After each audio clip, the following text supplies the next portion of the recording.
수강생 여러분 안녕하십니까. 널널한 개발자입니다. 오늘은 2025년 12월 28일 오후 2시 40분입니다.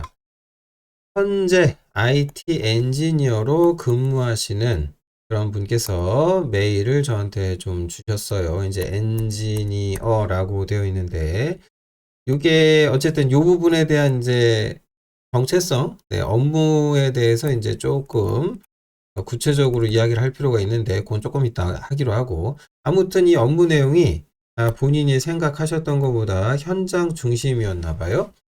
그래서 이제 다시 여기 이제 제가 그 말을 쓰지 않았습니다만 아마 이제 다시인 것 같습니다. 그래서 백엔드, 그러니까 아마도 개발자가 되려고 하시는 것 같습니다. 그와 관련돼서 이제 사연을 주셨는데 내용을 좀 볼게요.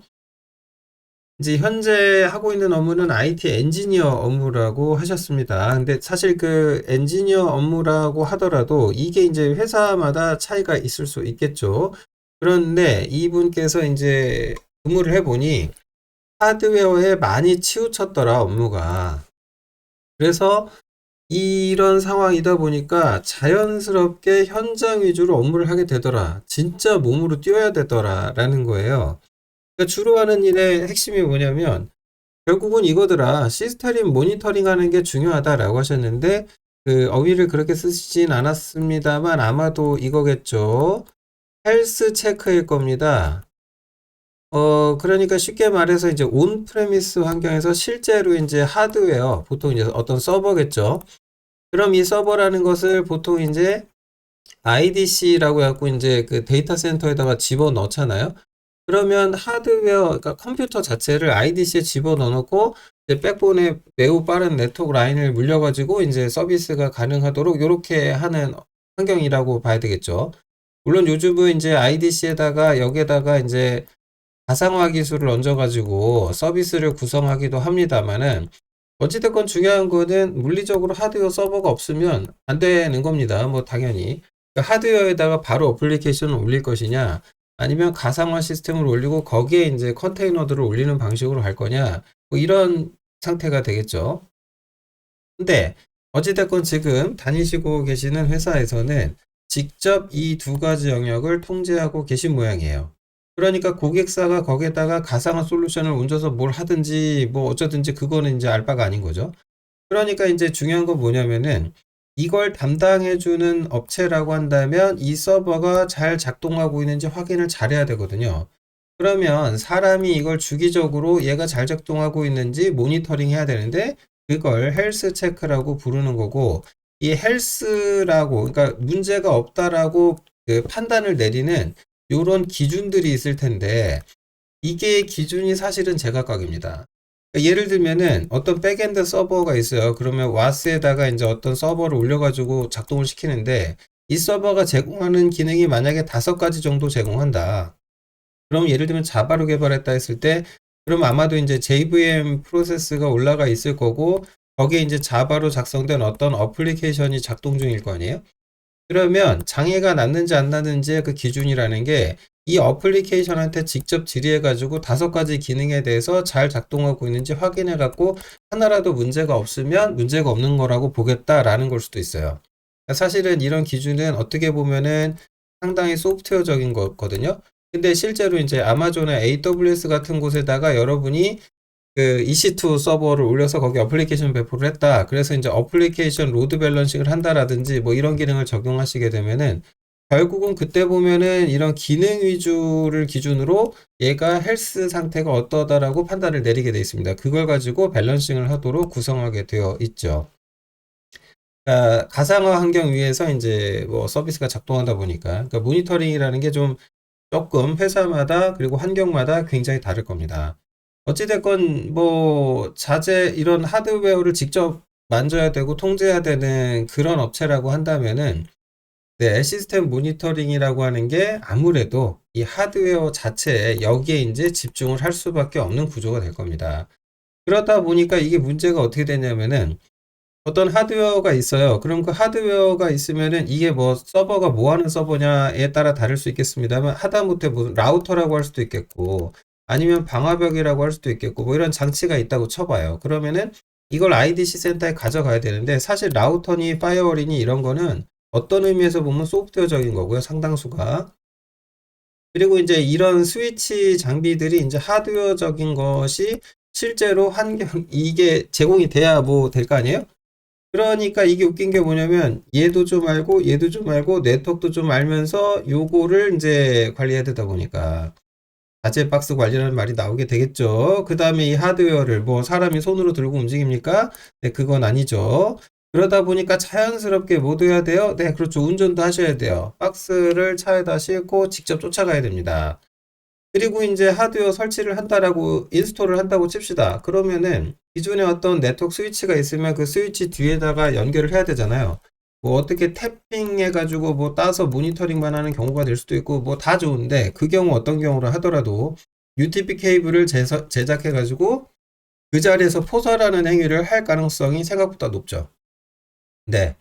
그것도 네트워킹이죠. 그러다 보니 어쨌든 이 IDC에다가 이제 장비 서버 이제 설치도 하고 철거도 하고 가서 점검도 하고 이런 거 한단 말이에요.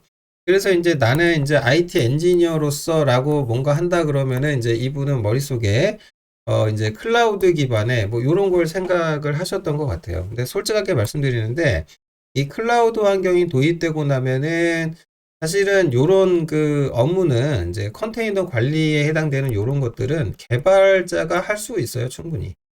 충분히 개발자가 할 수 있기 때문에 그래서 이제 데브옵스라는 말이 나온 거고 그러니까 쉽게 말해서 엔지니어가 전통적으로 하던 업무, 그러니까 우리나라 환경에서 그 업무를 개발자가 이제 병행하게 됐는데 그게 가능했던 이유가 이제 가상화 기술 덕분이죠. 그러니까 많은 기업이 이제 그 AWS 같은 환경을 사용을 한단 말이에요. 가상 환경에서 클라우드 환경에다가 이제 장비를 논리적으로 올리는 거죠. 그래 놓고 처리를 하게 되는데 그렇게 되면은 그거 관리하고 뭐하고 이런 거는 사실은 개발 업무에 가까워요. 이게 다 웹에서 전부 다 되잖아요. AWS 사용하시는 분들 뭐 아실 겁니다. 웹에서 다 끝나죠. 네, 인증 잘 받고 뭐 이제 이런저런 세팅 잘 해가지고 작동시키면 되고 뭐 문제 나면은 거기서 온라인에서 다 케어가 가능하기 때문에 이게 진짜로 개발 업무에 가까워집니다. 그런데 모든 게 다 가상화되고 AWS에 올라가는 건 아니죠. 네, 여전히 그 오프라인에서 온프레미스 환경에서 작동해야 되는 건 존재합니다. 그렇기 때문에 IDC 센터 같은 것이 아직도 있는 것이겠죠.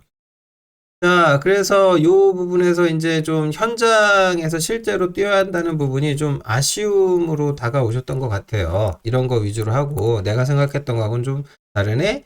근데 이제 요게 옛날에 이제 이게 이제 SDS 사건인데 얼마 전이었나요? 하여튼 카카오 시스템이 이제 난리가 나면서 문제가 됐던 적이 있는데 그때 이제 장애 복구가 빨리 안 돼가지고 그러면서 이제 SDS에 이제 사건이 재조명됐었죠. 근데 이때 이 내용을 보면 정말 웃겨요. 그때 SDS 임직원분들이 우리는 서버 들고 달렸다. 네. 예, 서버 들고 누구보다 빠르게 수원으로 튀어갔다. 네, 과천에서 이제 화재 났을 때. 예. 그 다음에 뭐 이렇게 하고 포설까지 다 했다. 네. 이거죠. 그 다음에 이제 쿨링 해야 되잖아요. 네, 드라이아이스, 무한 배송. 이런 거 하고, 그 다음에 이제 근처 PC방 통으로 전선해서 방화벽 열고 작업시키고, 뭐 이런 작업을 했다. 그러니까 이거는 대응에 관한 거죠. 그러니까 이거는 재해 대응이죠. 네, 재해 대응, DR, 흔히 DR이라고 우리가 이제 디제스터 리스폰스 재해 대응인데, 이게 이제 DR 부분에 해당되는데, 이 DR은 결국은 뭐 어쩔 수 없어요. 하드웨어적 관점에서 이게 복원이 돼야지, 뭐, 대책이 쓰는 거 아니겠습니까? 그런 상황이다 보니까 어쩔 수 없다. 그래서 이제 원래 이렇게 하드웨어 좀 치우칠 수밖에 없냐? 네, 치우칠 수밖에 없다라는 의견을 드려봅니다. 안타깝지만 이해하셔야 될 것 같아요. 그래서 실제로 IT 엔지니어 업무 이쪽으로 취업을 희망하시는 분들은 이 사실을 좀 알고 계셨으면 좋겠어요. 근데 이제 어쨌든 본인이 생각했던 거랑은 환경이 다르다고 생각을 해서 정말 내가 원했던 걸 하려고 보니까, 그러면은 나는 IT 인프라에 대한 이해를 바탕으로 소위 이제 데브옵스 하는 거죠. 데브옵스. 그러니까 나는 이제 개발도 하고 관리도 하는 요런 쪽으로 가야 되겠네. 이제 요렇게 된 겁니다. 그래가지고 IT 엔지니어는 원래 현장 위주냐? 네, 충분히 답변이 됐으리라 생각합니다. Yes라고 말씀을 드리고 싶습니다. 그러니까 요거는 이제 기업마다 분명한 차이는 있지만 뭐 규모의 차이가 있을지는 몰라도 어쩔 수 없는 부분이 아닌가? 하드웨어를 들고 움직이는 조직이라면 직접 관리를 하고 있다면 이 수준에서 그러면 예, 현장을 뛰는 것 외에 다른 대안은 없다. 네, 전기가 끊어지면 서버도 꺼지고 AI고 나발이고 끝입니다. 네, 전기가 일단 뭐 들어와야 뭘 할 거 아니에요. 전자식 컴퓨터인데. 네, 전기 뭐 예, 전력 케이블 포설 안 한 게 어디예요? UTP잖아, 그래도. UTP면은 뭐 이거 감전 안 돼요, 이런 거는. 감전도 안 되고 따갑지도 않아. 네. 뭐 220V 다루는 건 아니잖아요. 네, 지금. 네. 굉장히 작은 전압이기 때문에. 네, 이거는 뭐 웃자고 한 소리고 이해해 주시고요. 자, 어쨌든 이쪽 업무를 희망하시는 분들, 이거를 알고 지금 희망하는지 궁금하다라고 하셨는데, 이 부분은 반반인 것 같아요. 알고도 희망하시는 분도 있고, 근데 반반보다는 정확한 기준은 없습니다만은 아마 모르시고 희망하시는 경우가 꽤 있을 겁니다. 운영이다라고 하는 부분, 플러스 유지보수라고 하는 부분에 있어서도요, 이게 하드웨어적인 부분이 결합이 되면 포설하고, 그 다음에 이제 물리적으로 장비 인스톨하고 철거하고 이런 거는 뭐 그 운영 업무의 일부라고 볼 수밖에 없는 거죠. 그런 걸 소프트웨어적으로 하는 게 이제 가상 환경이다 보니까 이제 그 뭐 예를 들면 물류에 해당되는 거 있잖아요. 직접 장비를 뜨고 움직이고 들고 뛰고 움직이고 그 다음에 재고 관리하고 이럴 필요가 없단 말이죠. 재고 관리 뭐 이런 거 안 해도 되고. 그러니까 이제 클라우드가 뜬 거예요. 근데 클라우드 환경이라서 저렴하냐? 그렇지 않아요. 생각보다 비쌉니다. 클라우드 환경. 어쨌든 참고하시고요.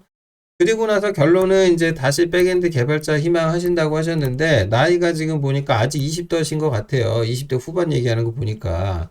아니 지금 20대 후반이면 가능하냐고요? 아이 가능합니다. 30대도 가능해요. 예, 30대 가능합니다. 그러니까 지금 준비하신다고 늦지는 않았다라는 의견을 드려봅니다. 다만 여기서도 또 똑같은 말씀을 드리고 싶은데 현재 취업을 해서 업무를 하고 계실 거 아니에요. 그러면 또 퇴사를 해가지고 내가 백엔드 개발자 준비해야 되나요? 라고 물으면 제 대답은 퇴사는 X입니다. 노입니다. 퇴사하지 마세요. 일단은 백엔드 개발하는 부분, 요 부분으로 이제 취업을 희망하신다고 했는데 우리나라에서 백엔드다 그러면 자바 플러스 스프링일 겁니다. 그러면은 이제 백엔드 개발자로 뭔가 전환하기 위한 이제 다시 또 학습 모드로 돌아가셔야 되잖아요. 그죠?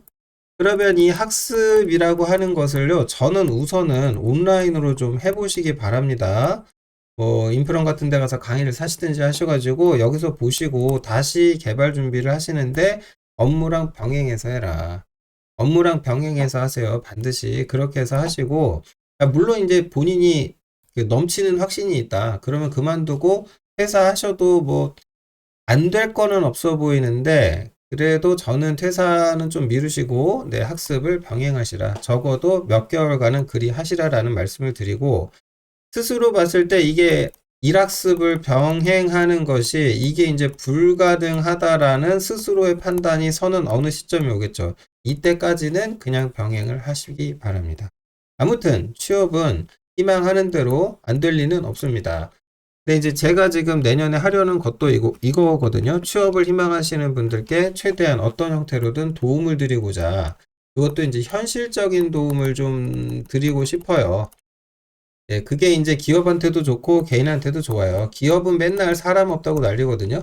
네, 자신이 직접 이 기업에 조금 기여할 수 있는, 예, 어떤 인원을 뽑았을 때 그 인원이 이제 기업의 업무 생산성에 즉시 기여를 해야 되는데 그런 인원이 없다는 얘기겠죠.